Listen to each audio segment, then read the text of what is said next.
Baskoro tidak pernah merasa sekecil itu sebelumnya. Bukan kecil dalam artian fisik. Tubuhnya masih sama, bahu lebar, perut mulai buncit di usia 40-an. Tapi di dalam rumah mertua istrinya, di tengah ruang tamu yang luas, Baskoro merasa dirinya bukan siapa-siapa. Ia duduk di kursi kayu yang terasa tidak nyaman, sementara saudara-saudara ipar dan paman-paman Wati berbicara satu sama lain seolah Baskoro tidak ada di sana. Malam itu, keluarga besar Wati sedang berkumpul untuk membahas tanah warisan kakek Wati, yang nilainya sudah miliaran. Baskoro hadir bukan karena diundang secara resmi, melainkan karena Wati memintanya menemani. Tapi dari awal sampai akhir pertemuan, tidak ada seorang pun yang menanyakan pendapatnya. Paman Wati yang paling tua, orang bertubuh kurus dengan kacamata tebal, pernah sekali melirik ke arah Baskoro, lalu langsung membuang pandangannya ke tempat lain. Itu saja. Di perjalanan pulang, Wati duduk diam di kursi penumpang. Gani, anak mereka yang saat itu baru 16 tahun, tidur di kursi belakang. Baskoro menyetir dengan kedua tangan, mencengkeram kemudi, matanya lurus ke depan, tapi kepalanya tidak bisa berhenti berputar. Usaha konveksinya sudah kolaps 3 bulan sebelumnya. 22 mesin jahit dijual untuk menutup utang. Karyawannya yang tersisa dilepas satu persatu. Gudang di pinggir kota yang ia sewa selama 7 tahun dikembalikan ke pemiliknya. Semua itu terjadi dalam waktu yang sangat cepat, dan Baskoro masih belum bisa menerima kenyataan bahwa ia kini tidak punya bisnis, tidak punya penghasilan tetap, dan sisa tabungannya hanya cukup untuk 3 bulan ke depan, jika ia berhemat ketat. Keluarga Wati tahu semua itu. Mereka tahu, dan mereka diam saja, yang bagi Baskoro terasa lebih menyakitkan daripada kalau mereka terang-terangan menghinanya. Baskoro tidak bilang apa-apa kepada Wati malam itu. Ia parkir mobil, masuk rumah, dan duduk sendiri di dapur sampai hampir subuh, melihat tagihan-tagihan yang menumpuk di atas meja. Nama Pak Jarwo pertama kali ia dengar dari seseorang yang tidak ingin Baskoro sebutkan. Namanya bahkan dalam pikirannya sendiri. Yang jelas, orang itu datang ke warung kopi tempat Baskoro biasa duduk melamun di sore hari, dan bisik-bisik tentang dukun di pesisir itu terdengar begitu saja, setengah tidak sengaja, di telinga Baskoro yang waktu itu sedang tidak punya banyak pilihan. Perjalanan ke pesisir memakan waktu hampir 4 jam. Baskoro berangkat sendiri, tidak bilang ke Wati, dan berkata kepada dirinya sendiri bahwa ia hanya ingin melihat-lihat saja. Tapi ketika mobilnya akhirnya berhenti di depan sebuah rumah kecil di ujung jalan tanah, tidak jauh dari garis pantai, dengan pohon kelapa yang condong ke satu arah karena angin laut, Baskoro sudah tahu ia tidak akan pulang dengan tangan kosong. Pak Jarwo adalah laki-laki tua dengan kulit gelap dan mata yang kelihatan selalu mengantuk. Ia menerima Baskoro tanpa banyak pertanyaan, hanya menyuruhnya duduk dan menyiapkan 2 gelas teh yang terlalu manis. Ruang tamu rumahnya gelap meskipun di luar masih siang, karena semua jendelanya tertutup kain tebal. Baunya campuran antara dupa, kayu bakar, dan sesuatu yang tidak bisa Baskoro identifikasi. Mereka bicara cukup lama. Baskoro menceritakan kondisinya, usahanya yang bangkrut, keluarga istrinya, dan keinginannya untuk kembali punya sesuatu yang bisa dibanggakan. Pak Jarwo mendengarkan sambil sesekali mengangguk, tanpa ekspresi berlebihan, tanpa basa-basi. Ketika Baskoro selesai bicara, Pak Jarwo bangkit dan masuk ke dalam. Ia keluar lagi membawa sebuah kotak kecil dari kayu, yang warnanya sudah menghitam di bagian pinggirnya. Apa yang Pak Jarwo jelaskan selanjutnya, Baskoro dengarkan dengan seksama sambil tangannya dingin. Pesugihan yang Pak Jarwo tawarkan disebut popogoran. Entitas yang terlibat bukan tipe yang meminta kepala kambing atau sesaji biasa. Ia membutuhkan hiburan.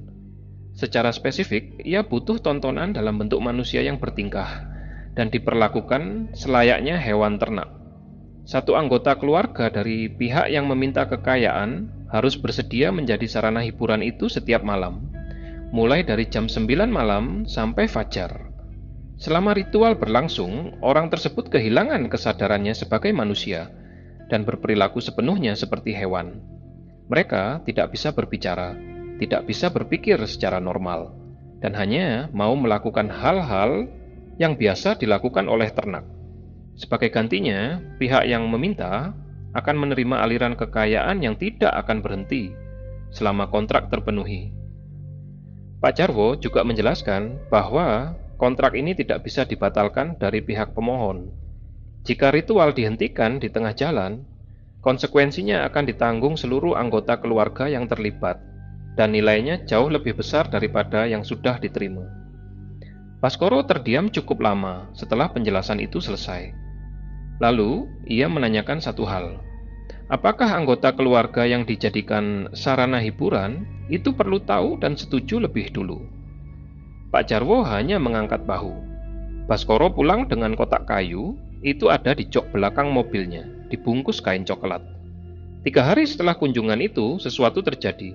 Baskoro sedang duduk di teras depan ketika sebuah truk besar berbelok masuk ke gang kecil di depan rumah mereka.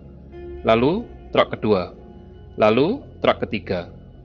Truk-truk itu berisi material bangunan, besi, kayu, keramik, cat, dan berbagai macam barang yang bahkan belum Baskoro pesan dari manapun. Supir truk pertama turun dan menyerahkan sebuah nota pengiriman dengan nama Baskoro tertulis jelas di sana sebagai penerima, beserta alamat rumahnya yang persis.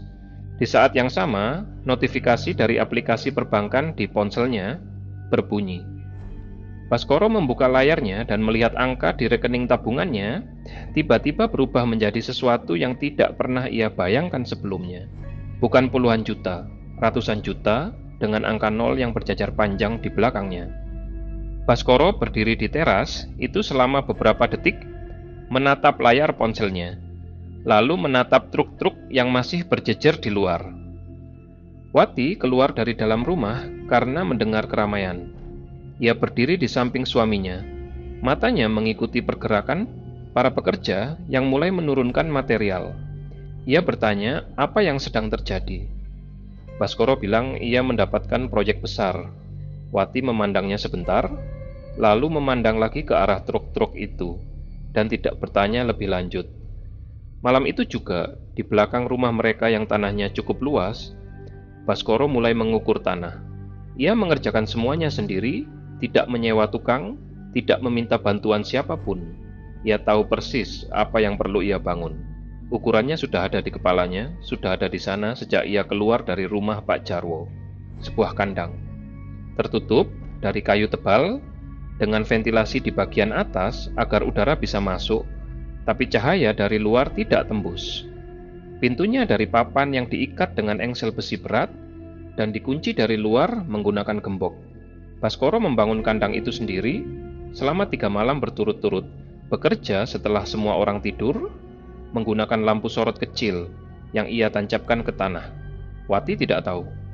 Gani tidak tahu. Tetangga-tetangga mereka yang sudah melihat truk-truk material itu mengira Baskoro sedang membangun gudang untuk usaha baru. Kandang itu selesai pada malam keempat. Baskoro berdiri di depannya, menatap konstruksi yang baru selesai itu, dengan perasaan yang sulit ia nama. Ia mengunci pintu kandang, memasukkan gembok ke dalam sakunya, dan masuk ke rumah. Renovasi rumah mereka dimulai seminggu kemudian. Baskoro menyewa kontraktor dari kota, dan dalam waktu 2 bulan, rumah mereka yang tadinya hanya bangunan sederhana berubah menjadi yang paling menonjol di kampung itu. Pagar baru, taman depan yang terawat, garasi untuk 2 mobil, dapur yang diperlebar, dan ruang tamu yang lantainya diganti keramik impor berwarna krem terang. Wati yang tadinya terbiasa berhemat untuk belanja bulanan, tiba-tiba bisa membeli apa saja yang ia butuhkan tanpa perlu berhitung. Gani mendapat motor baru untuk pergi ke sekolah.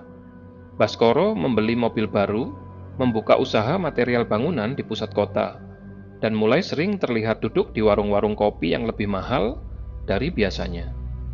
Tetangga-tetangga mulai sering datang berkunjung. Beberapa di antaranya memuji dengan tulus, beberapa yang lain memuji dengan mata yang kurang ramah. Wati menerima semuanya dengan baik. Ia terlihat lebih rileks dari sebelumnya, tidak lagi menghitung-hitung pengeluaran, tidak lagi memasak dengan bahan yang seadanya. Baskoro melihat perubahan pada istri dan anaknya dengan perasaan yang ia usahakan, agar terasa seperti kebanggaan. Ia yang membangun semua ini. Ia yang membuat keluarganya tidak perlu khawatir lagi bahwa ada harga yang harus dibayar. Ia simpan jauh-jauh di dalam kepalanya, di tempat yang tidak sering ia kunjungi. Sampai malam itu tiba. Gani baru saja selesai makan malam dan duduk di ruang keluarga menonton televisi ketika jam menunjukkan angka 9 kurang 5 menit. Baskoro yang sedang duduk di meja makan berpura-pura melihat ponselnya, mengamati anaknya dari sudut matanya. Tepat ketika jarum jam menyentuh angka 12 untuk yang ke-9 kalinya, Gani berhenti bergerak. Bukan berhenti dalam artian ia terlelap atau melamun. Ia berhenti bergerak secara tiba-tiba, duduk kaku di sofa dengan mata yang masih terbuka tapi kosong. Tidak merespons apapun dari televisi yang masih menyala di depannya. Baskoro meletakkan ponselnya. Beberapa detik kemudian, tubuh Gani mulai bergerak lagi. Tapi gerakannya berbeda. Ia tidak bangkit berdiri. Ia meluncur turun dari sofa ke lantai dan mulai bergerak di atas lantai dengan bertumpu pada lutut dan kedua sikunya, kepala menunduk, punggung sedikit melengkung. Wati sedang mencuci piring di dapur. Ia tidak melihat apa yang terjadi. Baskoro bangkit dari kursinya dan berjalan menghampiri Gani. Anaknya sekarang ada di lantai ruang keluarga, bergerak pelan mengelilingi kaki meja, kepalanya ke kiri dan ke kanan dengan gerakan yang tidak natural untuk manusia. Dari mulutnya keluar suara rendah, bergumam bukan seperti orang berbicara, melainkan seperti sesuatu yang menggumam tanpa kata. Baskoro berjongkok di depan anaknya. Mata Gani menatap ke arahnya, tapi tatapan itu tidak mengenali siapa yang ada di depannya. Tidak ada ekspresi anak remaja di sana. Tidak ada. Baskoro meletakkan tangannya di bahu Gani dan mengarahkannya ke pintu belakang. Gani mengikuti arah dorongan itu tanpa perlawanan, bergerak di atas lutut dan siku menuju pintu belakang, lalu ke halaman belakang yang gelap, lalu ke arah kandang yang sudah Baskoro bangun beberapa minggu sebelumnya. Baskoro membuka gembok, membuka pintu kandang, dan mengarahkan Gani masuk ke dalam. Gani masuk tanpa perlawanan, bergerak ke sudut kandang, dan duduk di sana dengan posisi yang tidak wajar. Tubuh menekuk ke depan, napas terdengar berat dan teratur. Baskoro mengunci pintu kandang. Ia berdiri di depan pintu itu selama beberapa menit, mendengarkan suara dari dalam, lalu berjalan kembali ke rumah. Wati tidak menyadari ketidakhadiran Gani malam itu karena mengira anaknya sudah masuk kamar tidur lebih awal. Baru keesokan paginya, ketika ia mengetuk pintu kamar Gani untuk membangunkannya ke sekolah dan tidak mendapat jawaban, ia mulai bertanya-tanya. Baskoro sudah terbangun lebih awal. Ia sudah membuka kandang sebelum subuh dan membawa Gani masuk kembali ke rumah, mengarahkannya ke kamarnya dan menutup pintunya. Ketika Wati mengetuk pintu kamar Gani, anak itu sudah ada di dalam, berbaring di tempat tidurnya dengan pandangan agak kosong dan tubuh yang terasa lelah. Gani tidak ingat apapun tentang malam sebelumnya. Ia tahu ia terbangun di kamarnya dan merasa tidak segar, tapi tidak bisa menjelaskan alasannya. Badannya pegal, terutama di bagian lutut dan siku. Baskoro bilang Gani mungkin kelelahan. Wati membiarkan anaknya istirahat di rumah dan tidak pergi ke sekolah hari itu. Malam berikutnya, kejadian yang sama terulang, dan malam berikutnya lagi, dan malam berikutnya. Pada minggu ketiga, pola itu sudah tertanam. Setiap malam tepat jam 9, Gani kehilangan kesadarannya, merangkak ke lantai, dan Baskoro mengarahkannya ke kandang. Setiap pagi sebelum subuh, Baskoro membawa Gani kembali. Gani selalu bangun dalam kondisi bingung dan pegal, tapi tidak pernah ingat apa yang terjadi. Baskoro belajar melakukan semua ini dengan cepat dan efisien. Ia tidak membutuhkan banyak waktu untuk membawa Gani ke kandang. Ia tidak pernah membuat suara yang terlalu keras. Ia tidak pernah meninggalkan lampu luar menyala terlalu lama. Tapi ada satu hal yang Baskoro tidak sanggup lakukan, yaitu tinggal di dekat kandang itu lebih dari beberapa menit setelah mengunci pintunya. Bukan karena ia takut pada Gani, melainkan karena dari luar kandang, kadang-kadang ia bisa mendengar suara-suara lain selain suara anaknya. Suara-suara yang seperti bisikan rendah, seperti hembusan napas dari banyak mulut, seperti sesuatu yang sedang menonton dan menikmati apa yang ada di dalam kandang itu. Baskoro tidak pernah membuka pintu kandang setelah menguncinya. Ia tidak ingin melihat apa yang ada di luar. Wati mulai curiga pada minggu kelima. Gani mulai terlihat berbeda di siang hari juga. Bukan dalam hal perilaku, karena di siang hari ia masih normal, masih bisa berbicara dan bercanda, dan pergi ke sekolah. Tapi secara fisik ada sesuatu yang berubah. Kulitnya yang tadinya halus mulai terlihat sedikit lebih kasar di bagian lutut dan siku, tempat yang selalu bertumpu di lantai setiap malam. Di bagian-bagian itu, kulitnya mulai mengeras dan menebal. Wati membawa Gani ke dokter. Dokter itu memeriksa dengan teliti dan mengatakan bahwa penebalan kulit di lutut dan siku bisa disebabkan oleh banyak hal, termasuk tekanan fisik yang berulang. Ia meresepkan krim pelembab dan menyarankan agar Gani tidak terlalu banyak berlutut. Wati pulang dengan kekhawatiran yang belum sepenuhnya terjawab. Malam itu, ia tidak tidur dengan nyenyak. Sekitar jam setengah 10, ia terbangun dan menyadari sisi ranjang di sebelahnya kosong. Baskoro tidak ada. Wati bangkit, berjalan ke koridor, dan melihat pintu belakang sedikit terbuka. Ia mengikuti.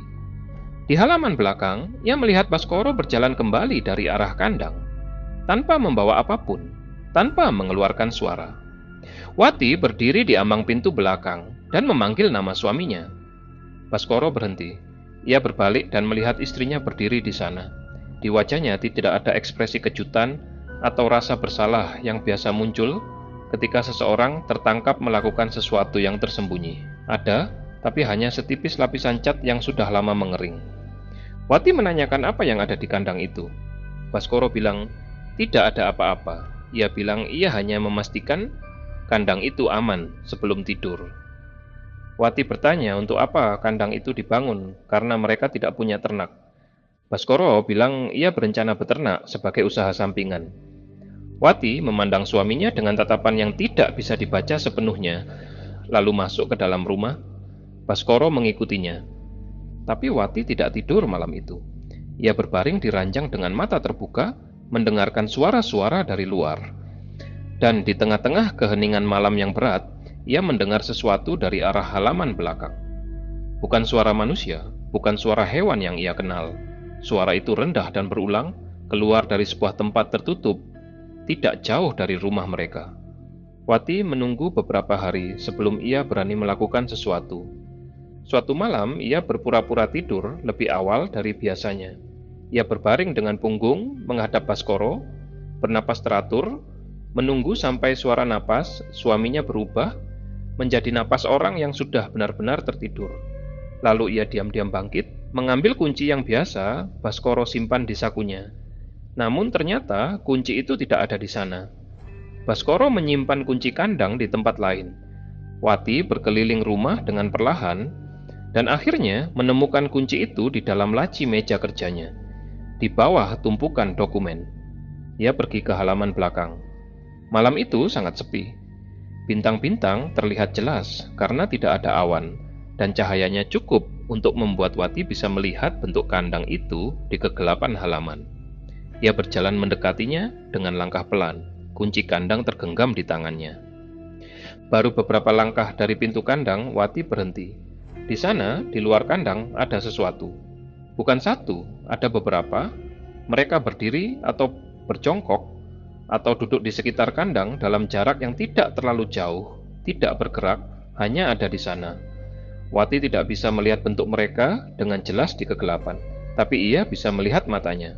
Setiap satu dari mereka punya 2 titik cahaya merah yang redup, menatap ke arah kandang. Wati berhenti bernapas. Dari dalam kandang, suara-suara Gani terdengar. Suara melenguh yang rendah dan berirama. Suara telapak yang bergerak di atas permukaan tanah di dalam kandang. Sesekali suara seperti gesekan tubuh di dinding kayu. Makhluk-makhluk di luar kandang itu tidak bergerak. Mereka hanya menonton, dan dari beberapa di antara mereka terdengar suara yang tidak bisa Wati deskripsikan dengan tepat, yaitu sesuatu antara cekikan tertahan dan hembusan udara yang keluar dari lubang yang sangat sempit. Mereka sedang menikmati tontonan itu. Wati mundur 1 langkah, lalu 1 langkah lagi. Salah satu makhluk itu memutar kepalanya ke arahnya. 2 titik merah itu sekarang menatap langsung ke Wati. Wati lari masuk ke rumah, mengunci pintu belakang, dan bersandar di baliknya dengan napas yang tidak teratur. Kunci kandang masih ada di tangannya. Keesokan paginya, Wati menunggu Gani berangkat ke sekolah. Lalu ia duduk di depan Baskoro dan meletakkan kunci kandang itu di atas meja di antara mereka. Baskoro tidak langsung bicara. Ia menatap kunci itu, lalu menatap wajah istrinya, dan ekspresi di wajahnya berubah menjadi sesuatu yang sulit dibaca, campuran antara kelegaan, karena tidak perlu menyembunyikan sesuatu lagi, dan ketegangan, karena konsekuensi dari keterbukaan itu tidak bisa diprediksi. Baskoro menceritakan semuanya. Ia menceritakan Pak Jarwo di pesisir, kandang yang ia bangun, Popogoran, dan aturan-aturannya. Dan kenapa Gani yang menjadi sasarannya? Karena Gani adalah anak pertama yang paling mudah ia arahkan tanpa menimbulkan banyak pertanyaan. Ia menceritakannya dengan nada yang datar, tidak meminta maaf, tidak menunjukkan penyesalan yang meluap, hanya menjelaskan fakta-fakta dari apa yang sudah ia lakukan, seolah-olah ia sedang melaporkan sebuah keputusan bisnis. Wati mendengarkan sampai selesai. Lalu ia berdiri dan pergi ke kamarnya. Ia menutup pintu kamarnya dan tidak keluar sampai Gani pulang dari sekolah. Baskoro tidak mengikutinya. Selama beberapa hari setelah itu, rumah mereka berjalan dengan ketegangan yang padat. Wati melakukan semua kegiatannya, memasak, membersihkan rumah, menemani Gani, tapi ia tidak berbicara kepada Baskoro lebih dari yang diperlukan. Baskoro tidak berusaha membuka percakapan tentang apa yang sudah ia ceritakan. Malam tetap berjalan dengan pola yang sama. Jam 9, Gani kehilangan dirinya. Baskoro membawanya ke kandang.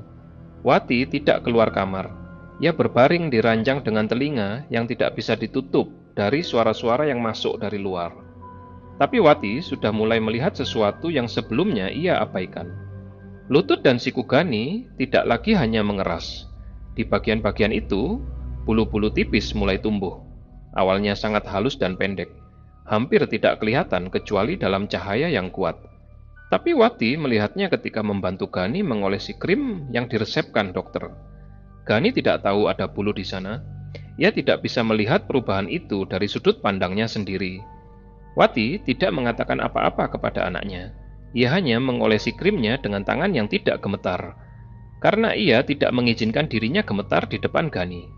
Kondisi Gani memburuk secara bertahap selama bulan-bulan berikutnya, tapi dengan kecepatan yang cukup lambat, sehingga mudah untuk tidak memperhatikannya dari hari ke hari.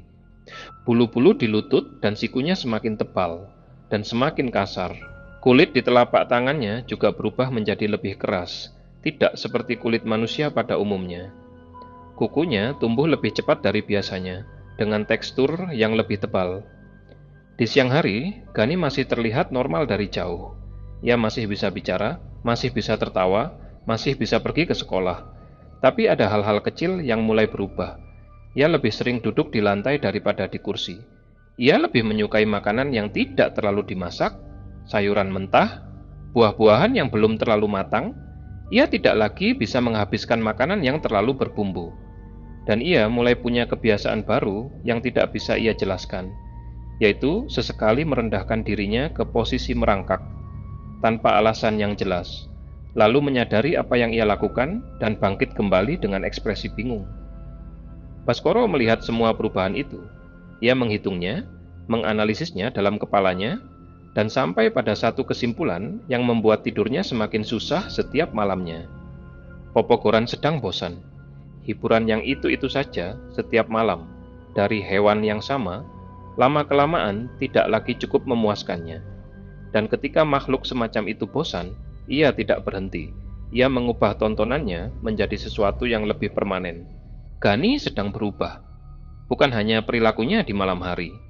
Tubuhnya sendiri sedang berubah, sedikit demi sedikit, ke arah yang tidak bisa dikembalikan jika dibiarkan terlalu lama. Baskoro pergi ke pesisir lagi dan mencari Pak Jarwo. Pak Jarwo menerima kedatangannya dengan tenang. Ia mendengarkan keluhan Baskoro, lalu mengatakan bahwa tidak ada yang bisa ia lakukan. Kontrak adalah kontrak. Jika Baskoro ingin menghentikan semuanya, Konsekuensinya sudah pernah ia jelaskan dari awal. Nyawa semua anggota keluarga yang terlibat menjadi taruhannya, dan kekayaan yang sudah diterima akan ditarik kembali dengan cara yang tidak akan menyenangkan. Baskoro pulang dengan tangan kosong untuk yang kedua kalinya. Wati tidak tidur pada malam Jumat Kliwon itu. Ia sudah merencanakan semuanya selama beberapa hari.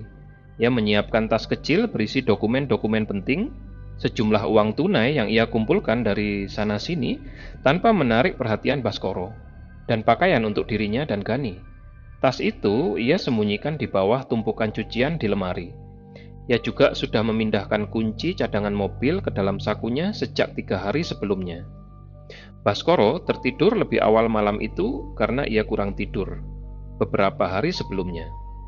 Wati menunggu dengan sabar, berbaring di sebelahnya, mendengarkan napasnya sampai stabil dan dalam. Lalu ia bangkit perlahan.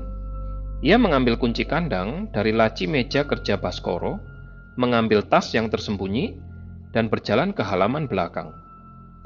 Malam itu berbeda dari malam-malam sebelumnya yang pernah Wati hadapi. Tidak ada bintang yang terlihat karena langit penuh awan tebal. Angin bergerak dalam hembusan yang tidak teratur, menyebabkan dedaunan di halaman bergerak dengan cara yang tidak seirama. Kandang di ujung halaman terlihat lebih gelap dari biasanya, dan di sekitarnya makhluk-makhluk bermata merah itu sudah ada di sana. Lebih banyak dari yang pernah Wati lihat sebelumnya. Mereka berbaris tidak teratur di sekeliling kandang, beberapa berdiri, beberapa jongkok rendah di tanah, beberapa bergantungan di atap kandang dengan cara yang tidak masuk akal secara fisik. Matanya yang berwarna merah redup bergerak mengikuti pergerakan Wati saat ia melangkah menuju pintu kandang. Wati tidak berhenti. Ia mengeluarkan kunci, memasukkan ke dalam gembok, dan membuka pintu kandang. Gani ada di sana, di pojok, dalam posisi yang sudah Wati bayangkan, tapi tetap membuat dadanya terasa sangat berat ketika melihatnya langsung. Anaknya itu ada di sana, dalam keadaan yang tidak sepenuhnya manusia lagi bahkan secara fisik. Posisi tubuhnya, cara kepalanya menunduk, cara napasnya keluar dari mulut yang sedikit terbuka, semua itu adalah sesuatu yang Wati tidak bisa tonton lebih dari beberapa detik tanpa matanya memanas. Wati masuk ke dalam kandang. Ia berlutut di depan Gani, memegang wajah anaknya dengan kedua tangannya. Mata Gani memandangnya, tapi tidak mengenalinya. Tidak seperti malam-malam sebelumnya yang pernah Baskoro ceritakan kepadanya. Malam itu kesadaran Gani tertutup rapat. Tapi ketika Wati memegang wajahnya, ada sesuatu yang sedikit bergerak di dalam mata itu. Sangat kecil dan sangat singkat. Seperti sesuatu yang berusaha mendorong ke permukaan dari balik lapisan yang sangat tebal. Wati menarik Gani berdiri. Gani tidak bisa berdiri tegak dalam kondisi itu. Tubuhnya terus mau merendah ke posisi merangkak, tapi Wati menopangnya dari sisi, satu tangan melingkari pinggang anaknya, dan mengarahkannya keluar dari kandang. Di luar, makhluk-makhluk bermata merah itu bergerak sedikit. Beberapa di antaranya memperhatikan pergerakan Wati dan Gani dengan lebih seksama. Suara-suara rendah yang tidak jelas mulai terdengar dari arah mereka berkumpul. Wati terus berjalan. Ia membawa Gani melewati halaman belakang, memasuki rumah dari pintu belakang, berjalan cepat melalui koridor, keluar dari pintu depan, dan mengarahkan Gani ke mobil yang diparkir di garasi. Gani masuk ke kursi belakang dengan dibantu. Wati menutup pintu mobil, berjalan mengelilingi mobil ke sisi pengemudi, memasukkan kunci cadangan, dan menghidupkan mesin. Di jendela kamar utama, lampu menyala. Wati tidak menunggu untuk melihat apakah Baskoro sudah terbangun. Ia melepas rem tangan dan mundur keluar dari garasi, lalu memutar setir ke kanan dan mulai melaju keluar gang. Baskoro terbangun karena mendengar pintu depan tertutup.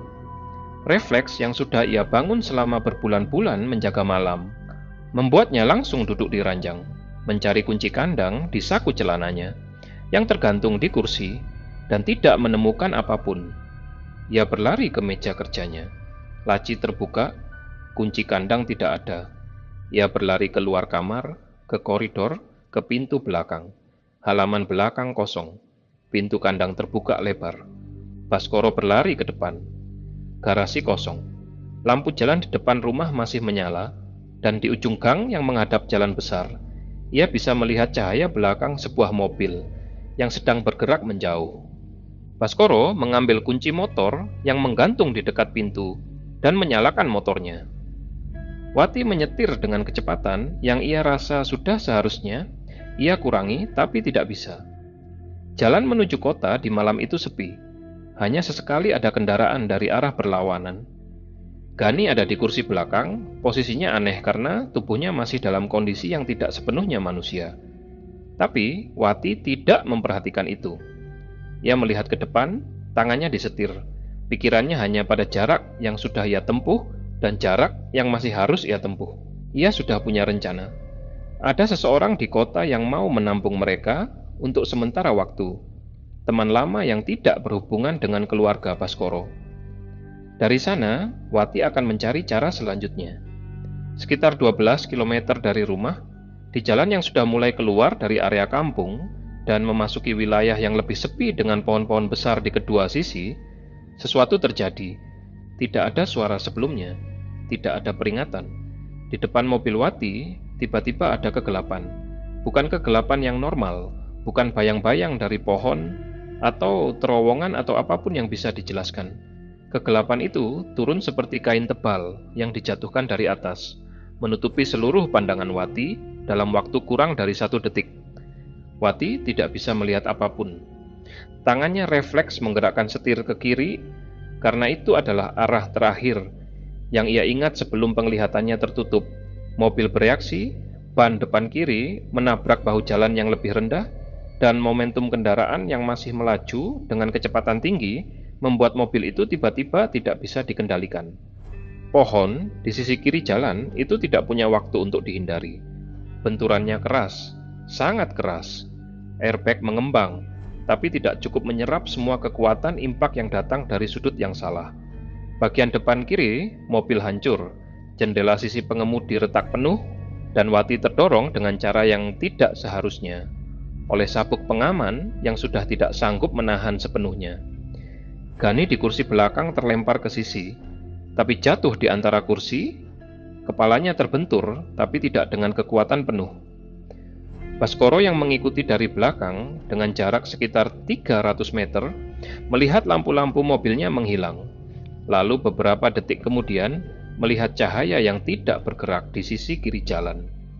Ia memacu motornya. Ketika Baskoro tiba di lokasi kecelakaan itu, ia mematikan motornya dan berlari menuju mobil yang sudah berhenti dengan posisi miring di antara jalan dan batang pohon besar. Pintu pengemudi sudah tidak bisa dibuka dari luar karena deformasinya. Baskoro berlari ke sisi lain, membuka pintu penumpang depan, dan menerobos masuk. Wati tidak bergerak, kepalanya bersandar di bagian sisi yang sudah rusak, sabuk pengaman masih terpasang di badannya. Wajahnya tidak terlihat jelas dalam kegelapan, tapi Baskoro bisa mendengar bahwa suara napasnya tidak ada. Ia memegang pergelangan tangan istrinya, tidak ada denyutan. Baskoro duduk di sana di dalam mobil yang rusak itu, memegang tangan istrinya selama waktu yang tidak bisa ia hitung. Dari kursi belakang, ia mendengar suara Gani yang mulai bergerak, menggeser tubuhnya dari posisi jatuh ke posisi lain, masih dalam mode malam yang belum berakhir. Karena fajar masih jauh. Baskoro melepaskan tangan Wati. Ia keluar dari mobil, membuka pintu belakang, dan melihat Gani yang masih dalam kondisi setengah sadar, bergerak di atas kursi dengan cara yang bukan cara manusia. Anaknya tidak terluka parah dari luar, hanya memar-memar. Tapi matanya masih kosong, dan gerakannya masih bukan gerakan manusia. Baskoro berdiri di pinggir jalan yang sepi itu dengan motor yang masih menyala beberapa meter di belakangnya, dengan mobil yang hancur di sampingnya, dengan istrinya yang sudah tidak bernapas di dalam, dan dengan anaknya yang ada di kursi belakang dan tidak akan mengenalinya sampai fajar tiba. Dari dalam hutan di tepi jalan, dari balik kegelapan yang tidak bisa ditembus oleh cahaya apapun, suara-suara itu terdengar lagi. Proses hukum dan administratif setelah malam itu berjalan, seperti yang biasa berjalan dalam kecelakaan lalu lintas, tanpa kecurigaan khusus. Wati dinyatakan meninggal di tempat akibat trauma kepala berat. Gani dibawa ke rumah sakit dengan diagnosa memar dan kemungkinan gegar otak ringan. Tapi di rumah sakit, perubahan pada tubuh Gani mulai terlihat oleh orang lain. Dokter yang memeriksa Gani menanyakan kondisi kulitnya yang tidak normal, terutama di lutut, siku, dan telapak tangan. Bulu-bulu kasar yang tumbuh di sana tidak bisa dijelaskan oleh kondisi medis apapun yang langsung bisa diidentifikasi. Tim dokter melakukan serangkaian pemeriksaan, mengambil sampel jaringan, dan mengirimnya ke laboratorium. Sementara menunggu hasil, Gani disimpan di kamar rawat inap. Dan ketika malam tiba, para perawat yang bertugas di lantai itu mendapati sesuatu yang membuat mereka panik. Gani tidak ada di ranjangnya. Ia ada di lantai, bergerak dengan cara yang membuat perawat itu berlari keluar dan memanggil dokter jaga. Baskoro yang menemani di rumah sakit dipanggil masuk. Ia duduk di sudut kamar dan menonton dokter serta perawat berusaha memindahkan Gani kembali ke ranjang. Namun gagal, mereka mencoba berbicara dengan Gani yang tidak merespons. Lalu akhirnya memutuskan untuk membiarkan Gani di lantai dengan pengawasan ketat. Malam-malam berikutnya di rumah sakit menjadi semakin rumit. Gani tidak bisa disimpan di bangsal biasa karena kondisi malamnya mengganggu pasien lain. Ia dipindahkan ke kamar tersendiri dengan pengawasan lebih ketat. Tim dokter mulai berbicara tentang kondisi psikiatri, tentang kemungkinan gangguan kepribadian yang sangat jarang, tentang perlunya evaluasi lebih lanjut. Tidak ada yang menemukan penjelasan medis yang memuaskan. Dan perlahan-lahan, karena tidak ada penjelasan yang bisa diberikan, Gani dipulangkan. Bukan karena ia sembuh, melainkan karena rumah sakit tidak tahu apa lagi yang harus dilakukan. Aset-aset Baskoro mulai menghilang dalam waktu 3 bulan setelah malam kecelakaan itu. Bukan karena kutukan yang langsung bekerja dengan cara dramatis, melainkan karena mekanisme dunia yang jauh lebih biasa. Utang rumah sakit yang tidak terbayar, usaha material bangunan yang tidak ada yang mengurus, sehingga kontrak-kontrak kerjanya dibatalkan satu persatu oleh mitra bisnisnya. Rekening yang tiba-tiba kosong tanpa penjelasan yang memuaskan dari bank. Properti yang surat-suratnya ternyata bermasalah secara administratif. Sesuatu yang tidak pernah jadi masalah sebelumnya, tapi tiba-tiba muncul ke permukaan. Dalam tempo 4 bulan, Baskoro kehilangan hampir semua yang pernah ia punya. Rumah besar itu disita. Ia tidak bisa membayar kontraktor yang menuntut pelunasan pekerjaan renovasi. Mobil baru dijual untuk menutup sebagian utang. Usahanya tutup. Ia pindah ke sebuah bangunan kecil di pinggir hutan, beberapa kilometer dari kampung asalnya, dengan lahan yang cukup untuk satu kandang kecil di belakangnya. Kandang itu ia bangun lagi. Harus. Perubahan pada Gani tidak berhenti setelah kutukan itu mulai berjalan di luar kendali. Gani yang sekarang tidak lagi bisa kembali ke kondisi normalnya, bahkan di siang hari. Perubahannya sudah melampaui titik di mana siklus malam dan siang hari masih membedakan kondisinya. Tubuhnya yang dulu bisa kembali tegak dan bicara setelah fajar, sekarang tidak bisa lagi. Kulitnya di bagian-bagian tertentu sudah tidak lagi bisa disebut kulit manusia. Bulu-bulu kasar yang dulu tumbuh di lutut dan siku sudah menyebar ke bagian lain tubuhnya. Telapak tangannya sudah setebal dan sekeras kuku. Cara berjalannya sudah bukan cara manusia berjalan, karena tulang-tulang di lengannya sudah beradaptasi dengan pola gerakan yang berbeda. Wajahnya masih wajah Gani. Itu yang paling berat bagi Baskoro untuk dihadapi. Di balik semua perubahan yang lain, wajah anaknya itu masih di sana, masih bisa dikenali, dengan mata yang masih punya warna dan bentuk yang sama dengan mata anak yang pernah ia gendong waktu kecil. Tapi mata itu sekarang tidak bisa berbicara lagi dengan cara manusia. Ia menatap, memperhatikan, tapi tidak bisa mengekspresikan apapun yang bisa diterjemahkan ke dalam bahasa manusia. Baskoro membangun kandang baru itu sendiri, di belakang gubuk reyotnya, di bawah bayangan pohon-pohon hutan yang menutupi cahaya sore. Kali ini kandangnya lebih besar sedikit, dengan atap yang lebih kuat, dan lantai yang ia lapisi jerami, karena lutut dan siku Gani sudah terlalu rusak untuk terus bertumpu di tanah keras. Setiap pagi, Baskoro mencari rumput. dan daun-daunan segar di tepi hutan. Ia meletakkannya di dalam kandang. Gani makan dari apa yang diletakkan di sana. Gani tidak bisa makan dari tangan manusia lagi, ia harus makan dari lantai. Baskoro pernah mencoba memberi makan anaknya dengan cara yang manusiawi, meletakkan makanan di piring, mendorong piring itu ke arah Gani. Gani mengabaikan piring itu dan hanya mau mengambil makanan langsung dari lantai. Baskoro tidak mencoba lagi. Tetangga-tetangga di dekat gubuk itu tahu ada sesuatu yang tidak biasa di kandang belakang rumah Baskoro. Mereka bisa mendengar suara-suaranya.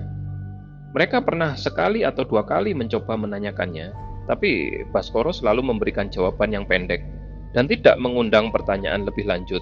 Ada yang bilang ia sedang beternak hewan yang tidak biasa. Ada yang bilang ia sedang merawat anggota keluarga yang sakit keras.